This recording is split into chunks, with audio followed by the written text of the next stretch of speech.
Oh, there's a mon in the house. When I first got into Hell Let Loose, I had no idea what I was getting myself into. I have never experienced so much hate for a game in the first match. I mean, you wouldn't think you could hate a game after just one match, right? A single match can last anywhere between 6 minutes to 2.5 fucking hours. And considering you can literally be killed from out of fucking nowhere, 2 hours of spawn die, you can get a taste of hell quite quickly. Oh, there's a guy in that fucking When bit. I first got into Hell Let Loose, like everyone who starts out, I had no idea what I was doing. And after 500 hours, I still have no fucking idea. But that quickly became the charm of the game. You can think of Hell Let Loose like a chess game between 2 players. Except for this chessboard has 49 fucking pawns on each side. If you refer to the game as chess, you can quickly understand why having a good mix of tanks and infantry and recon make the game a lot easier. Our pawns are the infantry, and are led by an officer, which is needed first to create the squad, and then can have 5 players join them. Our tanks, ranked by armor classes, recon, light, medium and heavy, are also created by having an officer, in this case the tank commander. Except this squad can only have a maximum of 2 additional crewmen. Then we have our recon team, a 2-man squad with the leader being a spotter, and 1 spot for the sniper. Finally we have our commander, who's in charge of moving all the squads around. Pretty straightforward, right? Oh, what the fuck.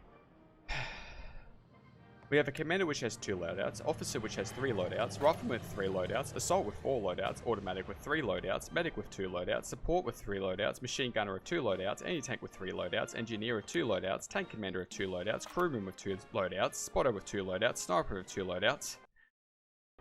And that's only for the Germans at the time of recording. There's still another 2 fucking teams. But I'm not going to go over the number of loadouts for the other teams. But you get the idea that maybe referring to Hell Let Loose as a chess game is rather shallow.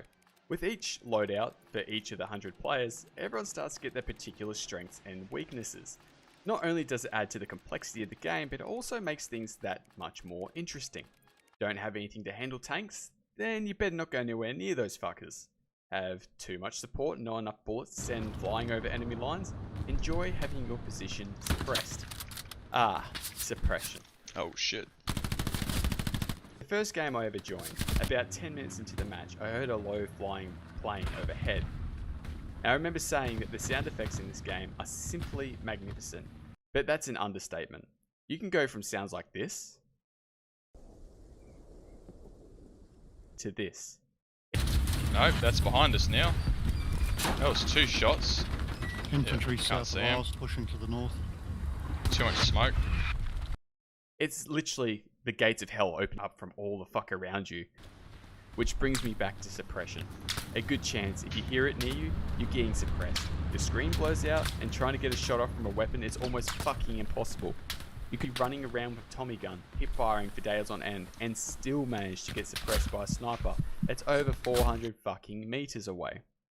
Now sure, there's a lot of loud noises that catch you off guard. Artillery, tanks, grenades, machine gun fire, and so on.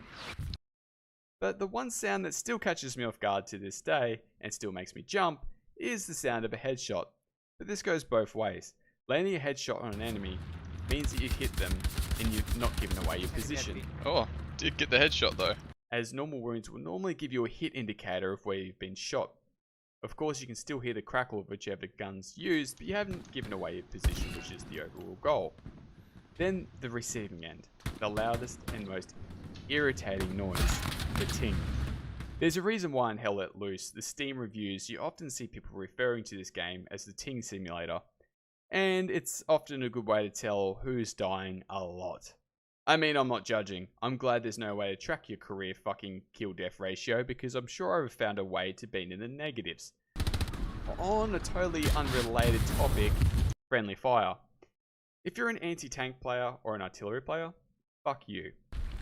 If you're one of the ones that plans their shots, you're required immediately to do a tutorial on how not to be a team killer and report to the nearest laboratory and be documented as you're a fucking rare breed. All friendlies are highlighted by what players refer to as blueberries. Then you have green icons displaying who's in your squad. And the enemies, well, their markers are a whole lot of, fuck you. In Hell Let Loose, there's only one way to tell if there's an enemy. Oh, Are they looking at you as confused as you're looking at them? If they are, shoot. This game allows players to move from all sides of the objective point. So if you think you're safe in deep lines or deep in your territory, be prepared for a jump scare. Again, it's this detail that adds to the battle simulation. Sure, you can constantly keep charging from the front and getting mowed down by machine gun fire, or you can start doing flanking maneuvers. But not every flank is exactly good. I've seen players lose their spawn points, give up on attacking their sides, and decide to relocate and join up with another side's push, which leads to the enemy turning more attention to that side that was making the progress. Sometimes in these flanks, you have to run through open fields. There's normally a lot of cover, but sometimes points can really throw you out into the open. When this happens, you'll normally hear people yelling, "Smoke grenades, go, go, go," which, do not get me wrong, I love using smokes for a good push. But when the enemy tanks knows you're pushing in the wide open, smoke grenades are not fucking bulletproof. Be the smart one, don't keep throwing yourself at the point. And in that case, trust me, I swear I've never spent a whole match, or 100, doing this. Tank destroyed. Garys win games. Oh, who's Gary, you ask? See, here's the guy you'll either love or hate. I think Gary's... wrong script, sorry. Gary is short for Garrison, and it's your team's spawning location. Each team can have a maximum of 8 of them. It's not often you'll see 8 of them on the field, but if you do, you're in a really good position, and on a well-communicating team. Any squad leader and commander can place garrisons on the field. Gary's back up on point. Allowing for reinforcements, these can be used defensively or offensively.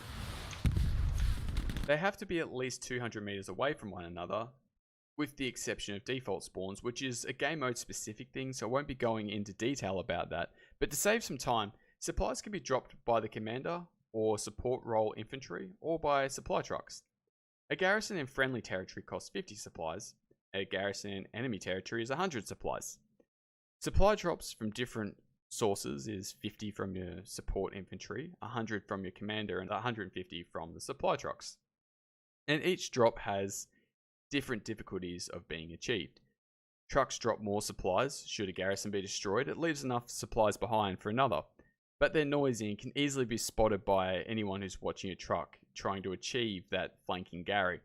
A supply drop from the commander is 100, which is the perfect amount for the offensive Gary, but extremely detectable should anyone be looking up and see it falling. While support from infantry can drop theirs damn near silently anywhere, but theirs is only 50, which isn't enough for an offensive Gary. There are ways around this, and if you want to hear more advanced tips for Hell Let Loose, drop a comment and let me know, or maybe you have questions on something more specific and I can get into that in another video. So know how before I mentioned if anyone should be looking up? I have an extremely unhealthy obsession with this damn game, and I know just about every sound it has. All the supporting abilities a commander has will also have a sound associated to it. And honestly, if you're new to Hell Let Loose and you want to contribute to your team, learn the sounds. If you detect a supply drop that no one else notices, you could single-handedly stop an enemy attack. You will learn the sounds of enemy artillery and know when to get in cover, and the same can be said when bombing runs, strafe runs, and more start landing on your position. But most importantly, you can detect an enemy airhead and get there before the enemy can spawn on it.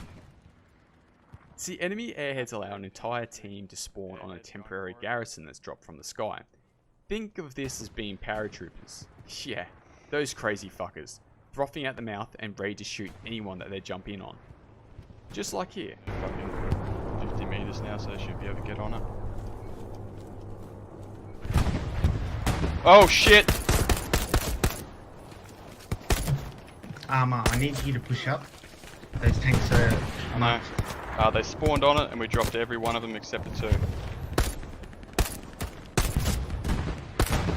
Yeah, we dropped at least 8 or 6 of them on the airhead. They're all dead. Good work. Airhead. Good job, man. One behind. But honestly, don't be too scared to approach an airhead. One good grenade thrown at it and you'll destroy it. And this, my friends, is one amazing trick. Oh, nice If shot. you get it right, you can grenade an entire team as they spawn on it.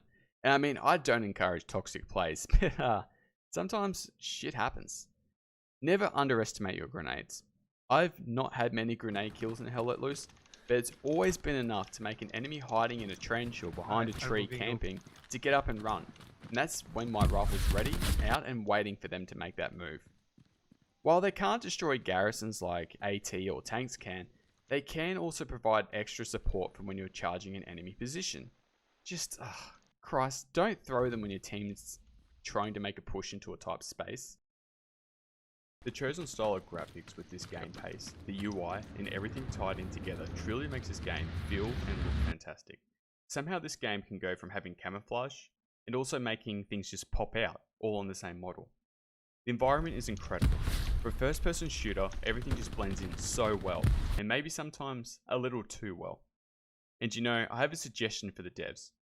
Do one thing with this scene, please, because I'm sure I speak for a lot of people here. We spend 80% of our fucking time here. Hell Let Loose has been, and will continue to be, one of the main games I play regularly online. There's just something about it that makes the game authentic. I wonder if it has anything to do with the scattered bodies or the dead cattle laying around everywhere. The devs truly have made a gem here, and I'm really looking forward to see what they continue to add. On another note, I've met some genuinely amazing people in Hell Let Loose. Does anyone talk at all? Yeah, mate. Yeah, mate. I talk. And it's safe to say that the community is very helpful to new players. But like all online games, it does have its morons. Though they quickly make a name for themselves and they're just as quickly forgotten. This just about wraps up the video, and thanks for sticking it through till the end. Don't mind the plug, but since the channel is going through a bit of a change of content from what it previously was, if you enjoyed it, please give me a thumbs up, and if you didn't, feel free to hit that dislike button, but let me know in the comments section what you would have added. See you next time.